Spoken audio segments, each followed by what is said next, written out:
영적 분별을 위한 자세 두 번째 시간, 요한일서 4장 말씀으로 오늘도 하나님을 경험으로 알기 원합니다.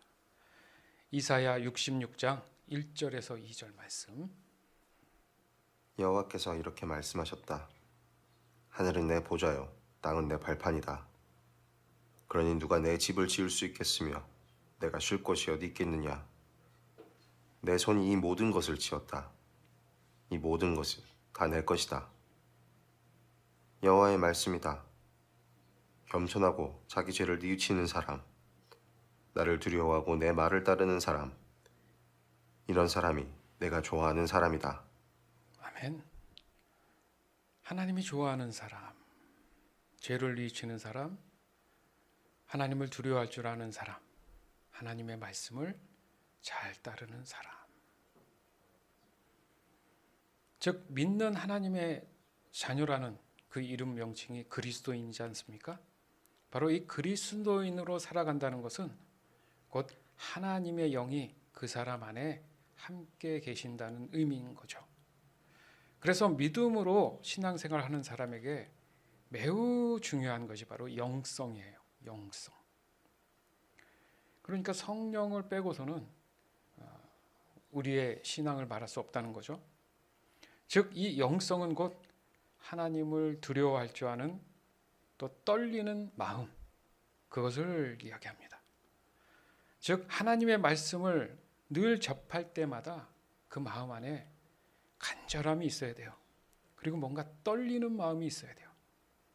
내가 누군가를 사랑한다고 얘기했을 때 그 사람을 생각만 해도 떨리지 않습니까? 심장이 뛰고 떨리는 마음. 믿는 사람 마음 안에 하나님의 영, 곧 하나님이 계시면 늘 하나님을 접할 때마다 떨리는 마음이 있어야겠죠.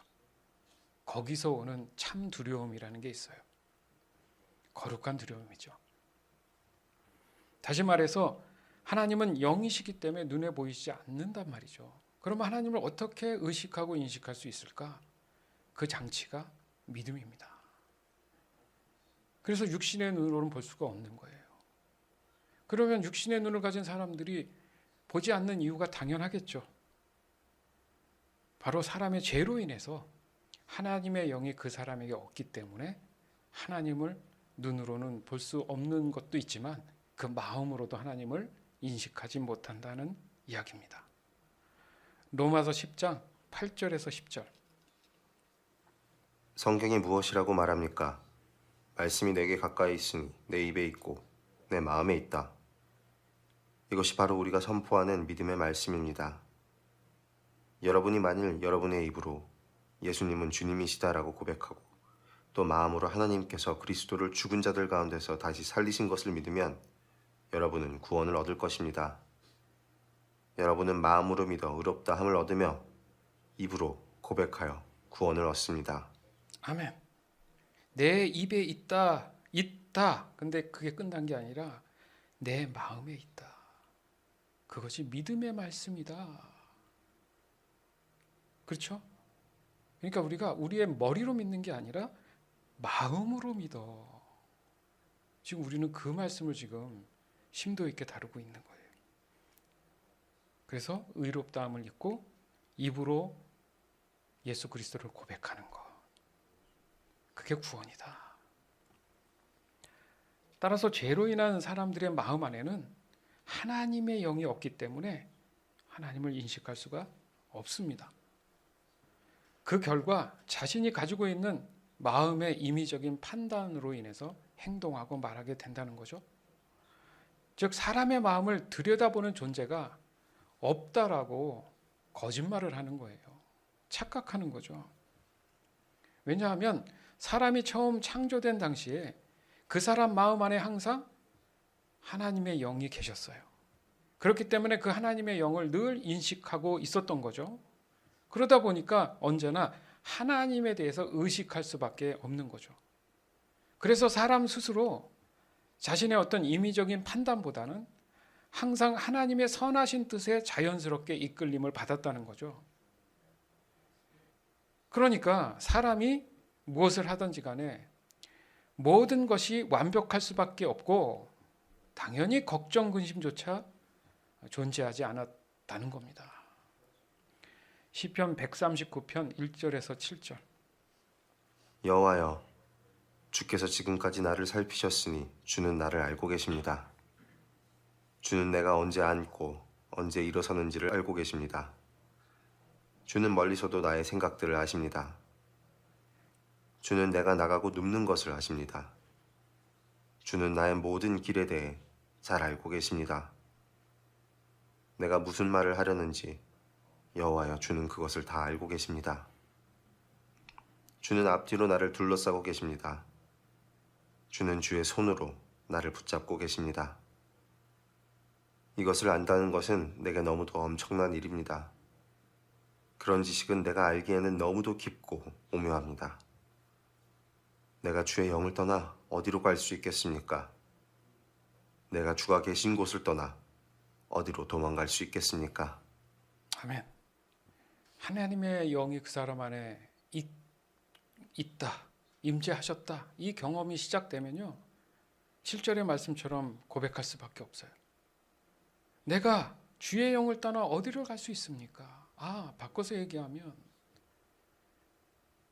늘 방황하는 삶, 갈 바를 모르는 삶이었다는 얘기예요. 그러나 내 안에 이렇게 하나님의 보살핌과 인도하심이 늘 있는 것을 깨닫고 난 이후로는 하나님 없이는 살 수 없습니다. 이렇게 고백을 하게 된 거예요. 그렇기 때문에 이제는 내가 주님 계신 곳에서 떠날 수가 없습니다. 내가 어딜 가겠습니까? 그러나 이미 죄로 물든 사람이란 이 존재는 더 이상 원래 자신의 자리로 돌아가는 방법을 모릅니다. 그리고 사람 스스로도 할 수 없습니다. 여기서 깨달음을 얻을 수 있는 것이 뭐냐 하면 그것에 대한 인식이 뭘까? 믿음이라는 장치였어요. 즉 원래 사람의 마음 안에 하나님의 영이 계신 것 자체가 믿음이라는 장치를 통해서 만들어진 것이구나. 이것을 설명하고 계신 거예요.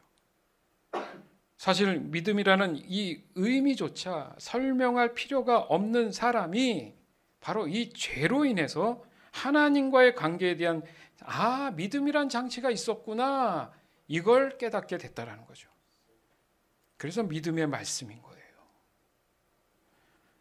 따라서 사람의 죄는 하나님을 더 이상 인식하지 못한다는 것이기 때문에 첫 번째 나타났던 그 첫 번째 현상이 뭐냐면 자기의 입장에 대한 합리화였잖아요.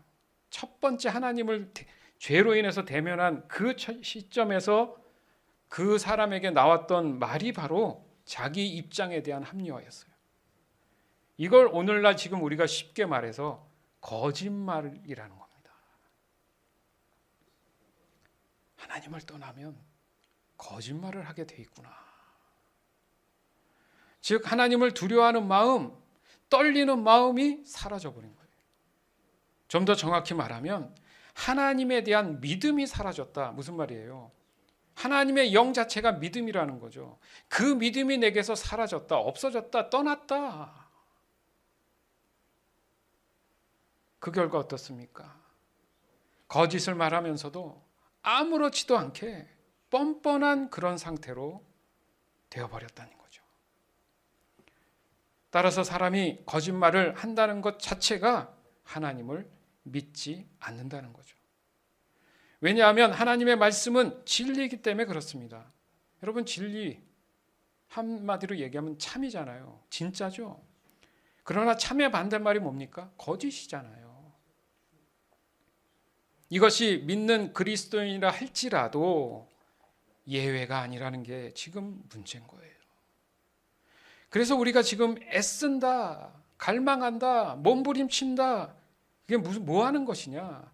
내 안에 임재하시고 들어오신 그 믿음을 지키는 일, 믿음의 말씀이신 하나님을 지키는 일, 그것을 우리는 끊임없이 반복해서 서로에게 격려하고 서로에게 도전을 주는 겁니다. 시편 11편 7절. 여호와는 의로우시며 정의를 사랑하십니다. 정직한 사람들이 그분의 얼굴을 보게 될 것입니다. 아멘. 하나님의 얼굴을 보고 싶습니까? 조건이 뭐죠? 정직해야 된다. 뭐 도대체 여기서 정직은 뭐냐? 하나님을 인정해야 된다. 하나님이 진리임을 인정해야 된다. 거짓에서 벗어나야 된다. 그래서 하나님은 의로우시고 정의를 사랑하신다, 이 표현을 하시는 거예요. 그러니까 사람이 정직할 수밖에 없는 거죠. 그 이유가 바로 하나님을 인정해야 하기 때문이에요. 그러니까 스스로 거짓말을 하기 위해서는 하나님을 인정하지 말아야 되잖아요. 그렇기 때문에 가장 큰 거짓말이 하나님은 안 계신다. 그게 가장 큰 거짓말인 거죠. 즉 죄는 하나님을 거부하는 것입니다. 인정하지 않는 거예요. 그것에 대한 죄의 열매가 뭐라고요? 거짓말입니다. 거짓말입니다. 오늘 이 시간 이후로 여러분 거짓말 안 하도록 노력하셔야 돼요. 하나님이 제일 싫어하는 거잖아요. 그렇죠? 아까 거꾸로 얘기하면 하나님이 제일 좋아하는 사람이 누구라고요? 정직한 사람이니까. 즉 거짓의 영은 오늘 이 순간에도 저와 여러분 같은 믿음의 자녀들의 그 마음 안에 언제든지 틈을 노려서 잡아먹으려고 호시탐탐 기회만 노리고 있어요. 어떤 바보가 아니면 그들에게 내 마음을 내어줄 필요가 없잖아요.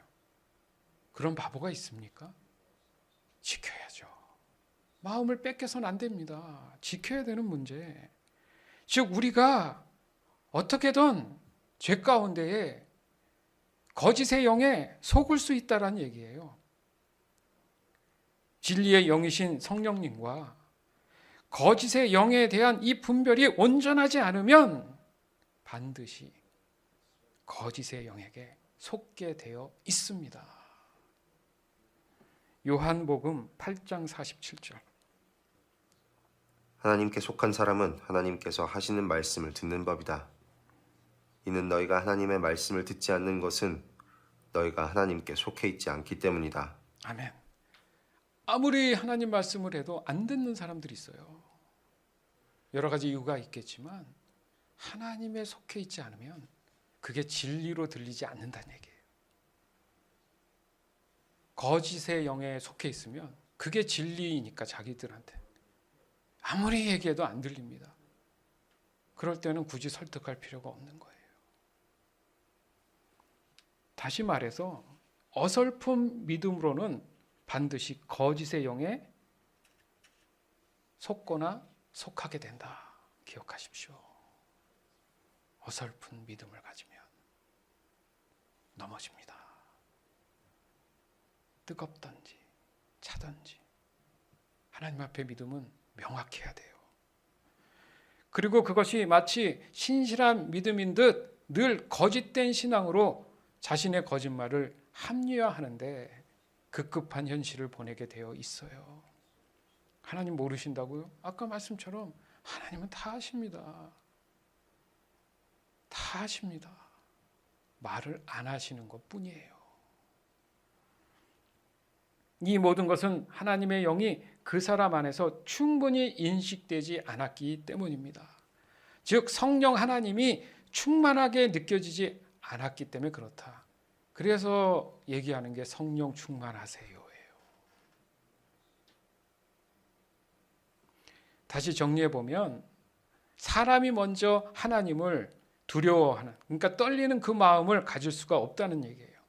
왜냐하면 그 사람 마음 안에 하나님에 대한 지금 감각이 없다. 하나님의 영이 없잖아요. 경험한 적이 없잖아요. 그러니까 예를 들어서 그 사람이 나를 잘 모르고 그 마음 안에 내가 없다면 그 사람에 대한 감정이나 뭐든 어떤 그런 게 의미가 없잖아요. 느껴지지 않잖아요. 그러니까 하나님을 두려워하는 마음조차 생기지 않는다는 거죠. 그러니까 내 스스로 뭔가 할 수 있는 게 없어요. 하나님이 나의 의로우심을 보고 내 안에 들어와야지 그제서야 내가 하나님을 향한 떨리는 거룩한 두려움을 느끼기 시작한다는 거죠.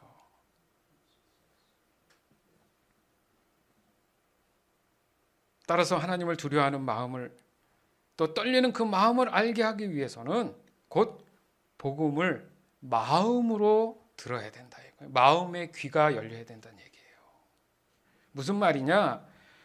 예수 그리스도에 대한 믿음에서 하나님을 두려워하는, 떨리는 그 마음을 가지기 시작할 수 있다라는 말씀입니다. 다시 말해서 무작정 하나님을 두려워하는 마음을 갖는다? 오늘부터 내가 한번 해봐야지, 그렇게 해서 되는 문제가 아니라는 거예요. 그럼 어떻게 합니까? 일단 믿음을 드리려는 간절한 나의 마음이 요구가 된다는 거예요. 들으려는 마음. 로마서 10장 13절에서 21절. 그것은 누구든지 주님의 이름을 부르는 자는 구원을 얻을 것이기 때문입니다. 그러면 그들이 믿지 않는 분을 어떻게 부를 수 있겠습니까? 또 그들이 들은 적이 없는 분을 어떻게 믿을 수 있겠습니까? 그들에게 선포해 주는 사람이 없는데 어떻게 그들이 들을 수 있겠습니까? 그들이 보냄을 받지 않았다면 어떻게 선포할 수 있겠습니까? 좋은 소식을 전하는 사람들의 발이 얼마나 아름다운가 라고 기록된 말씀처럼 말입니다. 그러나 이스라엘 백성이 다 복음을 받아들인 것은 아닙니다. 이사야가 이렇게 말하였습니다. 주님, 우리가 전한 것을 누가 믿었습니까? 따라서 믿음은 말씀을 듣는 것에서 얻게 되고, 말씀 듣는 것은 그리스도의 말씀을 통해서 얻게 됩니다. 그러면 내가 묻겠습니다. 이스라엘 백성들이 복음을 들어본 적이 없단 말입니까? 아닙니다. 그들은 분명히 들었습니다. 그들의 소리가 온 땅에 퍼졌고 그들의 말이 땅 끝까지 이르렀다라고 성경에 기록되었습니다. 내가 다시 묻겠습니다. 이스라엘 백성이 알아듣지 못했습니까? 그렇지 않습니다. 먼저 모세가 한 말을 들어봅시다. 내가 내 백성이 아닌 사람으로 너희를 시기하게 만들겠고 깨달음이 둔한 백성으로 너희를 화나게 하겠다. 또 이사야는 담대하게 이렇게 말했습니다. 나를 찾지 않던 사람들에게 내가 만나주고 나를 구하지 않던 사람들에게 내가 나타났다. 그러나 이스라엘에 관해 하나님께서는 복종하지 않고 거역하는 백성을 향해 나는 하루 종일 내 손을 내밀었다고 말씀하셨습니다. 아멘. 하나님은 이미 일하고 계세요. 또 일하실 거고 영원히 일하십니다. 문제는 사람들이죠. 지금 우리는 어떻습니까? 우리가 함께 나눈 말씀들이 차고 넘쳐요. 그것은 단 하나입니다. 복음이죠. 복음이 들은 적이 없다고요? 핑계 댈 수 없어요. 하나님께서는 끊임없이 사람들에게 이 말씀을 비 오듯이 다 내려주셨습니다. 문제는 뭐냐고요? 마음으로 들어야 되는 것이 문제죠. 그래서 말씀하시기를 믿음은 말씀을 듣는 것에서 얻는 건데, 말씀 듣는다는 게 뭐냐? 그리스도의 말씀을 통해서 얻는 거다. 사람을 통해서, 어떤 지식을 통해서, 신학을 통해서, 그리스도의 말씀을 통해서. 누굽니까? 예수님의 말씀을 통해서. 예수님과 복음이시잖아요. 바로 여기 말씀에서도 보면 믿음에 대한 이유와 동기가 중요하구나. 무슨 말입니까? 예, 하나님, 예, 예수님, 내가 죄인이군요. 당신은 죄인입니다. 라는 이 인식에서 바로 믿음에 대한 간절함이 생겨나더라는 거죠. 왜냐하면 말씀을 들은 것은 이라는 이 의미가 바로 그 이유와 동기가 된다는 거예요. 그 이유와 동기가 곧 그리스도의 말씀을 통해서 가능하다. 따라서 그리스도의 말씀은 당연히 뭡니까? 저와 여러분의 구원의 문제. 그리고 그 이유와 동기에 대한 당연한 결과가 뭡니까? 하나님과의 관계 회복. 왜 그렇게까지 하나님과의 관계 회복을 해야 됩니까? 사람의 원래의 정체성, 원래 모습으로의 회복, 이게 포함되어 있는 거예요. 그 결과로 나타난 것이 바로 하나님을 두려워하는, 바로 이 거룩한 분별이 시작되더라는 거죠. 요한복음 8장 44절에서 45절, 야고보서 2장 19절. 너희는 너희 아버지 마귀에게 속하여 너희 아버지 마귀가 시키는 대로 하기를 원한다. 마귀는 처음부터 살인자였다. 마귀 속에는 진리가 없기 때문에 마귀는 진리 안에 서지 못한다. 마귀는 거짓말쟁이요 거짓말쟁이의 아버지이므로 그가 거짓말을 할 때에 자신의 말을 하는 것이다. 그러나 나는 너에게 진리를 말한다. 바로 이것이 너희가 나를 믿지 않는 이유이다. 여러분은 하나님이 한 분이신 것을 믿으니 잘하는 일입니다. 귀신들도 그것을 믿으며 두려워서 떱니다. 그렇죠. 여기서 우리가 중요한 진리를 발견할 수 있다는 거죠. 하나님이 한 분이시다. 이걸 왜 강조하셨을까? 이 말씀은 곧 하나님만이 절대 진리라는 거예요. 다른 것은 진리가 아니라는 거죠. 뭡니까? 그 외에는 거짓이라는 거죠. 믿습니까? 여전히 갈등하세요? 하나님의 말씀은 이건데 이거는 그때는 그 당시엔 그래도 현실적으로 그게 아니다 이렇게 얘기할 수 있어요?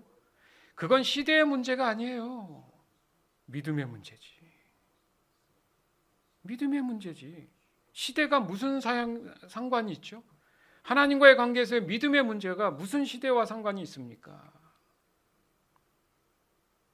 반면에 귀신들의 입장을 보세요. 그들이 하는 짓이 믿는 사람들을 어떻게 해요? 거짓으로 미혹하잖아요.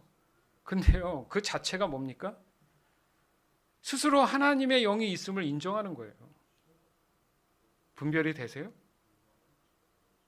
따라서 귀신들도 하나님이 진리이심을 믿을 수밖에 없기 때문에 하나님을 두려워하는 거예요.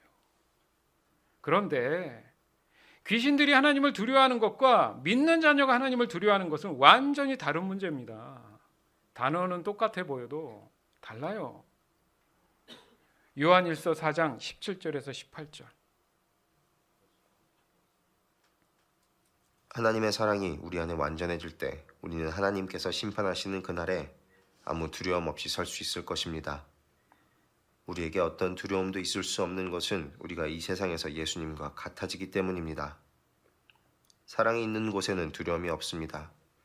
왜냐하면 완전한 사랑이 두려움을 내어쫓기 때문입니다. 사람을 두렵게 만드는 것은 벌을 받을지도 모른다는 마음 때문입니다. 그러므로 두려움을 갖고 있는 사람은 사랑을 완성하지 못한 사람입니다. 아멘. 핵심이 뭐예요? 우리가 이 세상에서 예수님과 같아지기 때문입니다. 왜요? 우리에게 어떤 두려움도 있을 수가 없다. 왜요? 예수님이 내 안에 계시니까. 두려움을 내어 쫓았죠. 근데 좀 구분이 돼야겠죠. 즉 하나님을 두려워하는 마음, 떨리는 마음에서 오는 감정은 뭐냐? 바로 하나님의 사랑이 믿는 사람 안에 완전해질 때 나타나는 경외심이라는 거예요. 그래서 제가 오늘은 잘 안 쓰는 떨리는 마음이라는 것을 쓴 거죠. 설레임, 콩닥콩닥.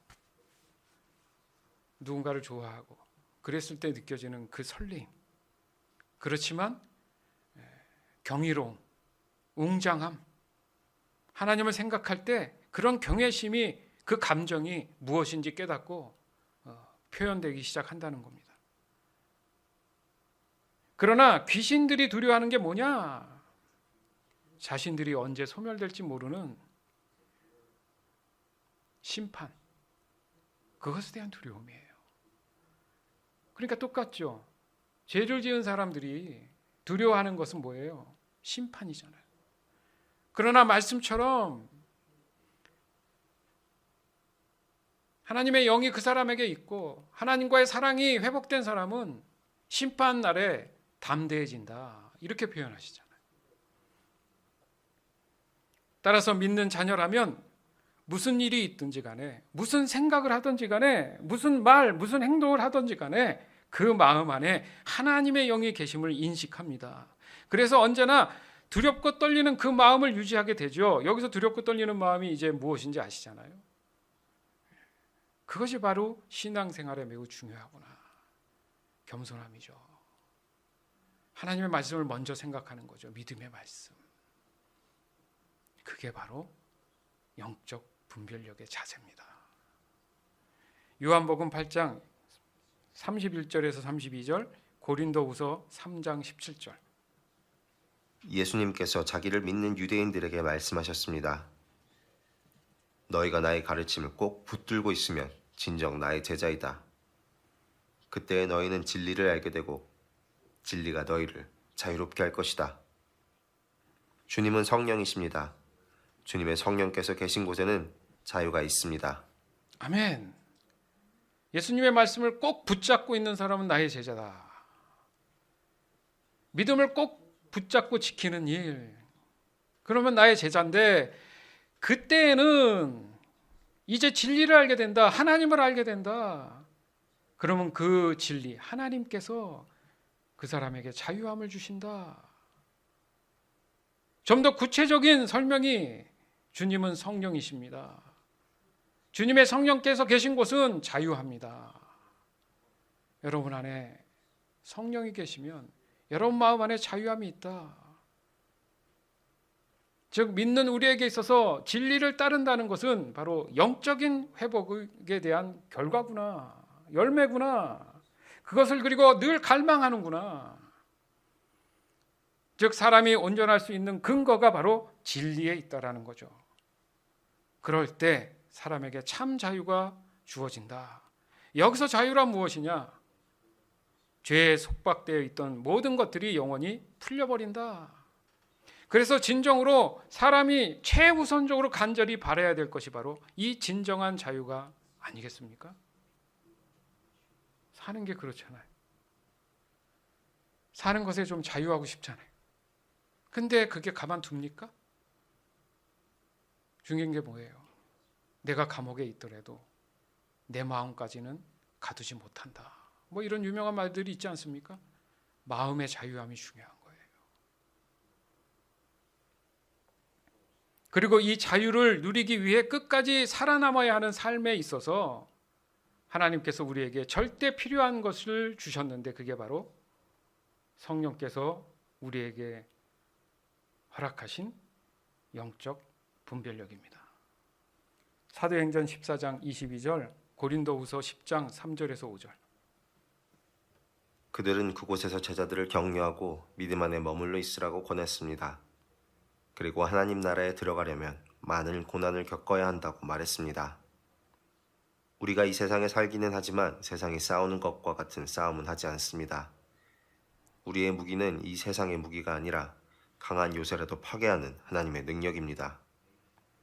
우리는 모든 이론들을 파괴하고 하나님을 아는 지식에 대항하는 온갖 교만한 생각들을 물리쳐 모든 생각들을 사로잡아 그리스도께 복종시킵니다. 아멘. 믿음 안에 머물러라. 이제 이해되시죠? 이 말이. 믿음 안에 머물러라. 그 믿음이 나의 주체가 아니라는 거예요. 예수 그리스도 안에 머물러라. 왜요? 이제 환란이 시작될 거니까. 끝까지 예수님을 붙잡아야 되는 이유죠. 가장 안전하니까. 왜? 결론적으로 하나님 나라에 들어가기 위해서는 거짓된 영이 가만두지 않는다. 그런데 절대 하나님 나라는 내가 놓치면 안 되잖아요. 그리고 우리의 영적인 싸움이 뭐라고요? 사람들과 싸워서 이기는 그리스도인들은 없어요, 여러분. 그들과 싸워서 남는 게 있습니까? 돌아오는 말이 뭐예요? 자기들이 잘못해놓고 집사라며, 장로라며, 교회 다닌다며, 왜 하나님 얼굴에 먹칠을 해야겠습니까? 여러분 생각하세요. 그리스도인들은 세상과 싸워서 이길 수 없어요. 좀 더 정확히 얘기하면 이길 필요가 없어요. 이미 예수님을 통해서 이 세상 권세 다 없애버리셨으니까. 그들과 여러분의 수준은 다릅니다. 그 얘기예요. 그럼 무슨 마음으로 가져야 되느냐? 지금 말씀대로 하시는 거예요. 우리가 이 세상에 사는 때에 세상이 싸우는 방법으로 우리는 싸우는 게 아니다. 아멘? 이걸 깨달아야 돼요. 그러니까 싸우기 위한 무기가 세상의 무기가 아니다. 뭐예요? 세상 무기가? 돈 많이 벌어가지고 아주 선한 일을 많이 해야지 뭐 이런 거. 또 열심히 공부해서 학위 몇 개 따가지고 뭐 이런 거. 권력 이런 거. 그게 아니에요. 그 모든 강한 요새도 파괴하시는 하나님의 능력이다. 조건이 뭐예요? 내 안에 하나님의 영이 있을 때. 그 영적 분별, 하나님의 말씀이 그들을 압도할 것이다. 세상을 쫓는 그리스도인이 아니잖아요. 그러면서 하시는 얘기가 우리는 모든 이론을 파괴하고, 이론이 사람들이 만들어 놓은 논리잖아요. 불완전한 논리들. 여러분 잘 오해하지 마세요. 그것에 대해서 부정적이고 하지 말라는 뜻이 아닙니다. 그걸 다 설명 안 하겠어요. 5절이 그 말씀하는 거예요. 하나님을 아는 지식. 그런데 도리어 세상은 하나님을 아는 지식에 뭐 한다고요? 대항하는 온갖 교만한 생각들을 물리쳐라. 시대적으로 사람들이 생각이 더 많아져 가지고요. 하나님의 생각이 묻혀버립니다. 하나님에 대한 지식이 묻혀버렸어요. 자신들을 하나님과의 어떤 관계에서 동급으로 생각합니다. 그 신은 죽었다 막 이런 얘기를 함부로 내뱉죠. 그렇지만 하나님의 능력이 뭐라고요? 그 모든 죄된 생각들을 사로잡아서 그리스도께 복종하게 됐다. 아까도 말씀드렸잖아요. 싸우는 방법이 다르다는 거예요. 따라서 영적 분별력은 믿는 자녀들이 살아가는 데 있어서 중요한 핵심이 뭐냐면 죄악으로부터 완벽한 구별을 위한 유일한 절대 무기다. 이렇게 생각하시는 거예요. 죄악을 구별하는 문제. 왜요? 내 마음이 뺏길 수 있는 확률이 뭐냐면 내 마음의 그 죄에 대한 것들에 대해서 불편해지면, 내 마음이 상처가 되면 긴급 상황이 생기는 거예요. 내 마음을 지켜야 되는 거예요. 그렇죠? 말씀이 그렇게 얘기하잖아요. 마음을 지키라고. 이는 곧 그리스도의 마음이니. 절대 마음 뺏기지 마시기 바래요. 그럼에도 불구하고 이 중요한 영적 무기를 우리가 현실에서 적용하지 못하는 그런 경우가 얼마나 많은지 모릅니다. 이 모든 것을 아시는 하나님은 그 은혜 가운데 진짜 감사함으로 그 문제들에 대한 해답 또한 분명히 믿는 우리에게 알려주고 계셔요. 어떻게 생각하면 그저 그 말씀 보고 믿고 그대로 순종하면 뭐가 문제가 되겠습니까? 안 그렇기 때문에 이렇게 끊임없는 복음의 말씀을 반복해서 우리가 다짐하고 돌아보고 도전을 잡고 서로에게 격려하고 있는 겁니다. 요한일서 4장 1절에서 3절. 사랑하는 친구들이여, 많은 거짓 예언자들이 지금 이 세상에 있습니다. 그러므로 모든 영을 다 믿지는 말기 바랍니다. 그 영들이 하나님으로부터 온 것인지 아닌지 시험해 보십시오. 하나님의 영을 알 수 있는 방법은 다음과 같습니다.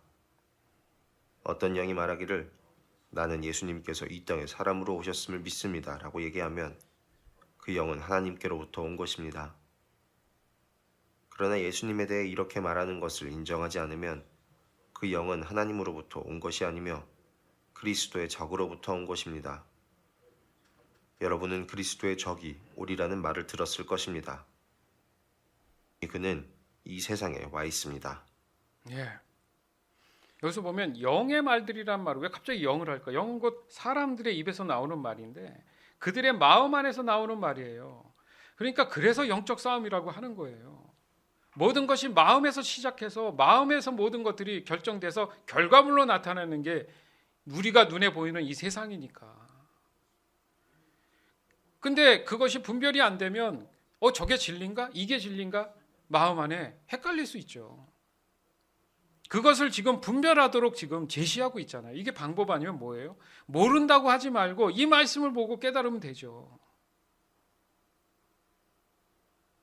그거에 거짓된 영의 왕이 있는데 그리스도의 적이 이미 지금 우리가 사는 이곳에 와 있다는 거예요, 여러분. 예수님도 있지만 그리스도의 적도 여기 있다는 거예요. 근데 그리스도의 적에 대한 생각이 또 없으니까 예수님만 생각하니까 이들의 속삭임이 진리처럼 들린다는 거예요. 명확하게 그들의 존재 또한 구분할 줄 알면 어떤 게 진리고 거짓인지 분별이 되겠죠. 거기에 가장 큰 핵심이 뭐냐 하면 그들이 속이는 거는 예수님이 성육신하지 않았다는 거예요. 말은 그렇게 얘기 안 해도 들어보면 그 얘기예요. 무슨 말입니까? 어떻게 사람이 성령으로 태어나? 그게 뭡니까? 대표적인 게 과학이잖아요. 과학은 팩트에 근거한 거 맞아요. 그러나 그것이 완성된 게 아닙니다. 근데 사람들은 눈에 보이는 과학을 가지고 예수님을 이해하기에는 답이 없잖아요. 그들이 해석할 수 있는 방법이 없잖아요. 대놓고 얘기 안 한다니까요. 논리적으로, 과학적으로, 생리적으로 이게 진리가 아니라고 얘기한단 말이죠. 그러나 우리는 반대로 하나님께서는 성령을 통해서 예수님이 태어나도록 하셨잖아요. 우린 그걸 믿고 있지 않습니까? 그게 우리는 진리라고 얘기하는데 믿지 않는 죄된 과학들은 그게 진리가 아니라고 얘기하잖아요. 그 대표적인 게 진화론과 창조론이잖아요. 세상은 뭐를 신뢰합니까? 제가 굳이 얘기 안 하겠습니다. 그럼 여러분들이 그럼 비진리에 속해 있는 겁니까? 아니잖아요. 근데 왜 자신이 없죠? 이건 시대적인 문제가 아니라니까요. 믿음의 문제죠. 여러분은 왜 타협하고 있습니까? 분명히 진리가 있는데 왜 타협을 하죠? 그냥 좋은 게 좋은 겁니까? 어디 성경이 좋은 게 좋은 거는 그대로 넘어가라 했습니까? 어디 하나님이 죄를 사랑하라고 했습니까? 사랑한다는 이 말 자체가 정확한 답도 모르면서 무조건 사랑하면 다 포용하고 끌어안는 것이라고 가르친다는 거죠. 찾아와 주세요, 저한테. 하나님이 죄를 너무 사랑하셔서 끌어안고 계신다는 내용이 있으면. 성경은 온통 하나님은 죄를 쳐다보시지도 않아요. 단호하십니다.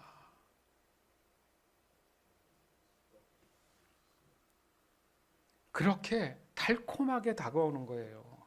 어설프게 오겠습니까? 그래서 사람이 넘어가겠어요? 즉 영적 분별력은 예수님의 이 성육신이 진리라는 사실을 믿음으로 받아들이는 사람에게 나타난다는 거예요. 안 나타나는 게 아니라 내 스스로의 믿음의 문제를 보라는 거예요. 남한테 문제가 있다 하지 말고 내가 하나님과의 관계에서 내 믿음이 온전한지를 먼저 보시기를 바라요. 그러나 그 외의 말씀에, 하나님 말씀에 벗어나는 것들은 뭐라고요? 모두 다 거짓된 것이다. 그러니까 그것은 모두 하나님께로부터 온 게 아니다. 하나님께 속한 것이 아니라는 거예요.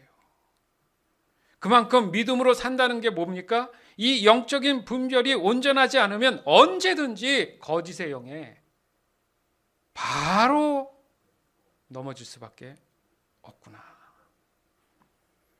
즉 그리스도의 적이 이미 우리가 살고 있는 이 세상에 있기 때문에 그들은 호시탐탐 우리의 마음을 어떻게든 끌어내리려고 합니다.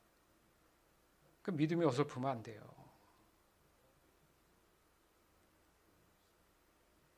따라서 사람의 구원이 예수 그리스도 외에 다른 것이 있다고 떠드는 그런 모든 말들 전부가 그리스도의 적인 거짓의 영에 속해 있다는 사실을 명심하세요. 사람들하고 대화하다 보면 엉뚱한 얘기 하잖아요. 거기에 따지지 말고 그냥 말하지 말고 함구하고 그 자리 피하든가 그냥 하세요. 그들하고 얘기해서 내 마음에 영적인 데미지만 와요. 내가 완벽하지 않는 이상은. 아시겠습니까? 그냥 그 자리 피하세요. 듣지 마세요, 차라리. 그런 게 어떻게 보면 영적 분별력이에요. 요한일서 4장 4절에서 6절. 사랑하는 자녀들이여, 여러분은 하나님께 속하였으니 이미 그들을 이겼습니다. 왜냐하면 여러분 안에 계신 분이 세상에 있는 어떤 자보다 위대하신 분이기 때문입니다. 거짓 예언자들은 세상에 속한 사람들입니다. 그들이 말하는 것은 세상으로부터 온 것이며 세상은 그들의 말을 듣습니다. 그러나 우리는 하나님께로부터 왔습니다. 하나님을 아는 사람들은 우리의 말을 듣지만 하나님께로부터 오지 않은 사람들은 우리의 말을 듣지 않을 것입니다. 이것으로 우리는 진리의 영과 거짓의 영을 구별할 수 있습니다. 아멘. 그러니까 몇 마디 해보면 알잖아요, 그냥. 근데 거기다 대고 뭘 설명을 합니까? 안 들어요. 그러니까 안 듣는 게 당연한 거예요. 왜 얘기를 하는데 이해를 못하지? 그럴 필요가 없는 거. 안 들어요. 그게 그들은 정상이고, 거기에 내가 현혹되고 미혹되는 것에 대한 나의 걱정을 하세요, 차라리. 내가 거기에 휩쓸리지 않기를 기도하세요. 즉, 어디에 속할 것인가, 어디에 속해 있는가 중요하겠죠. 여기서 우리가 알 수 있는 게 그거예요. 속하는 것에 대한 이 이유와 동기가 어디에 속고 있는지에 따라서 속한 곳이 다르다라는 거예요. 다시 말해서 진리의 영은 거짓의 영에 속지 말라고 말씀하시죠. 그러면 바꿔서 얘기하면 거짓의 영은 뭐라고 얘기해요? 저 진리의 영, 그 사람들은 그 영은 또 진리라고 얘기 안 하겠죠. 도리어 진리가 거짓이라고 얘기하면서 속지 말라고 하겠죠. 그게 세뇌입니다. 그게 이단이잖아요. 사입이잖아요. 밖에서 보면 이해가 하나도 안 돼요, 저 사람들은. 근데 저 사람들은 외골수적으로 신봉을 합니다. 안 넘어와요. 이미 넘어갔잖아요. 거기다 대고 와서 여러분이 그 모든 그 많은 단체를 뭐 다 바꿔놓을 수 있습니까? 그렇게 다니면 예수님도 얼마나 바꾸시고 가셨어요? 우리가 진리를 잘 깨달아야 되는 거예요. 사람 내 자신의 의를 위한 믿음이 아니에요. 하나님의 뜻이 그러면 그냥 그대로 받아들이는 게 중요한 겁니다. 굳이 내가 세상을 바꿀 영웅이 될 필요가 없는 거예요. 그러나 하나님 만약에 그렇게 세우신다면 그렇게 하시겠죠. 중요한 건 뭐라고요? 나의 믿음. 내가 믿음이 온전한가 지금. 그렇게 출발하는 거예요, 시작이. 그러니까 여기서 안타까운 게 뭡니까? 그 누구도 자신 스스로가 거짓에 속해 있다라는 말을 잘 안 해요.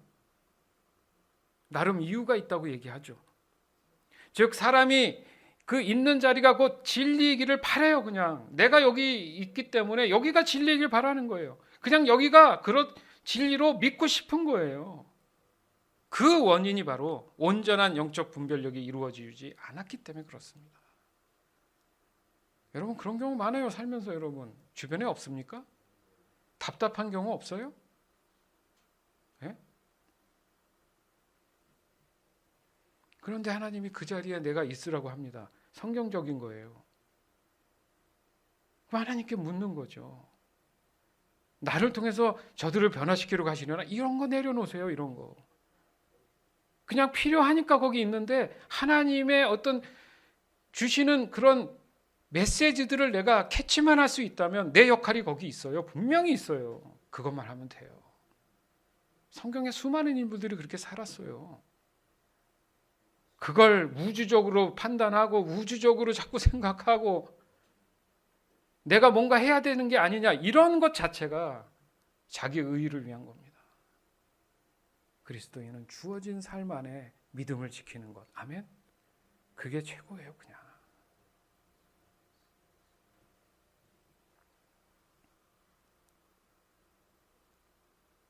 결국 하나님의 말씀을 빠짐없이 묵상하는 거 그거밖에 없겠구나. 왜요? 하나님께로 온 것에 대해서 내가 자세히 알면, 이미 내 마음 안에 그 말씀들을 접하고 있으면 즉각 적용이 되겠죠. 여러분, 그겁니다. 내가 말씀을 많이 모르니까 상황이 벌어졌을 때 이걸 어떻게 대처할지도 모르는 거예요.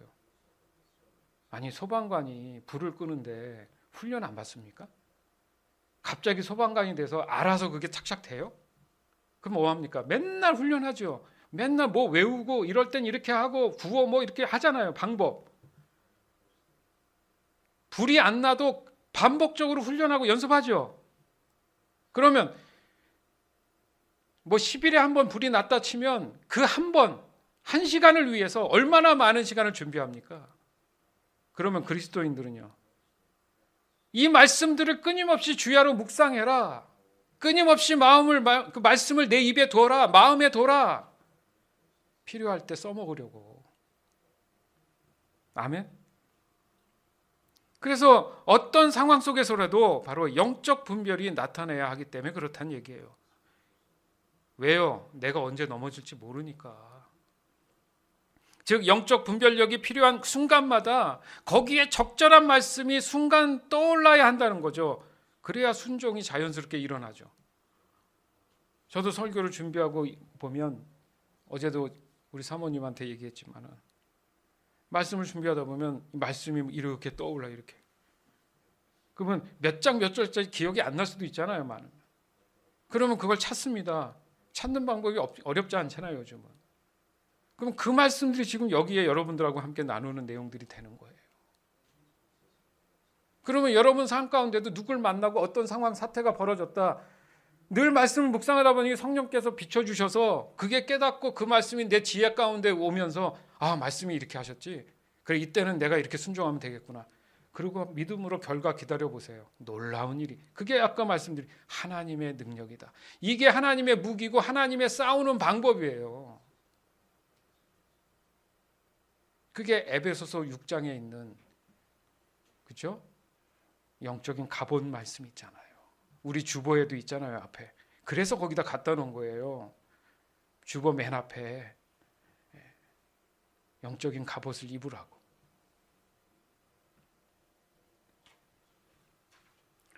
다시 말해서 영적 분별력의 모든 내용은 곧 하나님 말씀 안에서 벗어나는 게 없구나. 이해되십니까? 즉 하나님의 선하신 이 공의가 진리로 나타나는 거예요. 아멘. 그러고 나니까 눈으로 보니까 그게 진리였구나, 그렇게 고백하게 된다는 겁니다. 그런데 여기서 깨달을 수 있는 것이 바로 하나님의 선하심, 곧 하나님이 원하시는 뜻, 그 말씀이 선하다는 얘기구나. 그러니까 하나님의 선은 하나님이 원하시는 것, 이렇게 이해하면 돼요.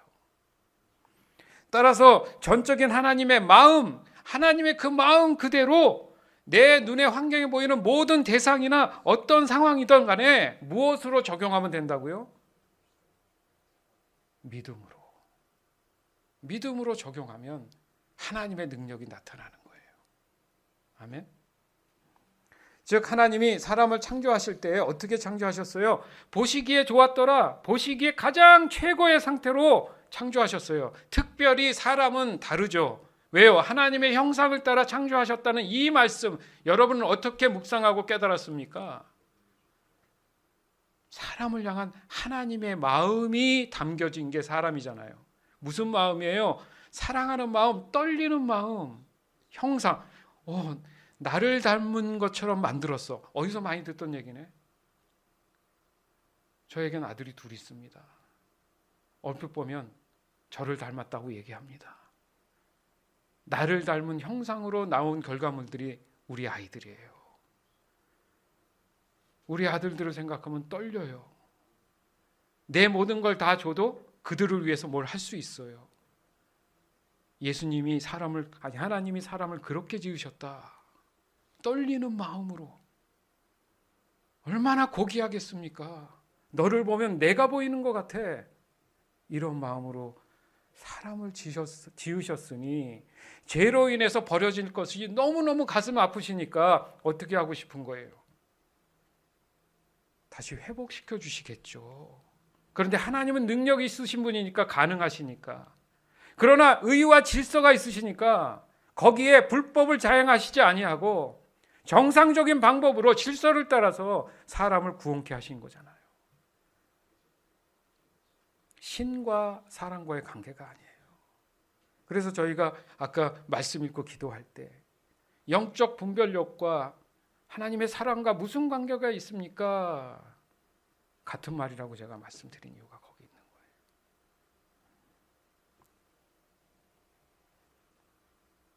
즉 사람이 다시금 하나님과의 관계 회복을 원하는 그 이유와 동기가 바로 이 사랑, 떨리는 마음에 있으시다는 이 사실만 여러분들이 경험하고 깨달을 수만 있다면 그 사랑이 너무너무 경이로워서 절대 하나님을 떠날 수 없습니다.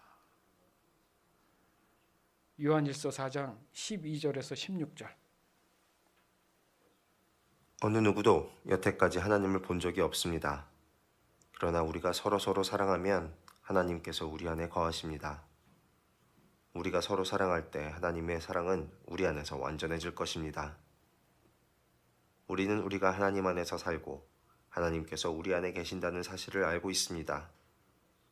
이는 하나님께서 우리에게 주신 그의 성령을 통해 알 수 있습니다. 우리는 아버지께서 그의 아들을 세상의 구주로 보내신 것을 보았고 또 그것을 증언합니다. 만약 누구든지 나는 예수님께서 하나님의 아들이심을 믿어요 라고 얘기하면 하나님께서는 그 사람 안에 거하시고 그는 하나님 안에 살게 됩니다. 이로써 우리는 하나님께서 우리를 위해 베푸신 그 사랑을 알 수 있고 그 사랑을 굳게 믿을 수 있습니다. 하나님은 사랑이십니다. 사랑 안에 사는 사람은 하나님 안에 사는 사람이며 하나님도 그 사람 안에 계십니다. 아멘. 지금 설명 제가 다 한 거예요. 이 말씀으로. 그러니까 사랑의 완성에 같은 말이 구원의 완성이고요. 구원의 완성에 같은 말이 믿음을 지켜내는 일이고 그게 성화의 과정이고 그래서 영적 분별력을 따라서 그 믿음을 지켜내는 거고 결과적으로 하나님과 영화된 삶, 영생함을 위해서 우리가 이 시간들을 하루하루를 신실하게 살아가기를 간절히 원하는 겁니다. 주 안에서 사랑하는 여러분, 영적 분별력이 나타나기 위해서는 언제나 하나님 말씀을 접할 때 그러신 분도 있겠지만 이제부터 의식하세요. 떨리는 마음으로. 주님, 하나님이세요? 하나님이세요? 그런 마음으로 그 말씀을 접하세요. 그 말씀이 달라요. 왜요? 말씀은 생명이고 살아있으니까. 그 여태 죽은 말씀을 읽은 거죠. 즉 하나님 말씀 앞에 이 두려워하는 떨리는 마음을 갖는다는 것이 뭐냐? 우리가 전에 나눴던 율법주의, 기복신앙, 인본주의가 모두 거짓의 영에 속해 있음을 인정하고 회개하는 일입니다. 그리고 온전히 하나님 말씀만이 유일한 진리임을 고백하는 거예요. 그렇게 됐을 때 그 말씀 그대로 순종할 수밖에 없고 거기에서 오는 바로 하나님으로부터 오는 영적 분별력이 삶에 나타나는 겁니다. 결론적으로 영적 분별력은 사람이 살아가는데 자신의 어떤 필요를 채우는 그런 수단이 아니라 전적인 하나님의 사랑을 세상에 나타내려고 하는 순전한 믿음의 자세가 시작되는 순간이다. 따라서 저와 여러분은 언제나 하나님의 사랑 안에 거하고 있음을 매 순간 확인하고 고백하는 그런 시간을 충분히 가져줘야 된다. 이게 뭐예요?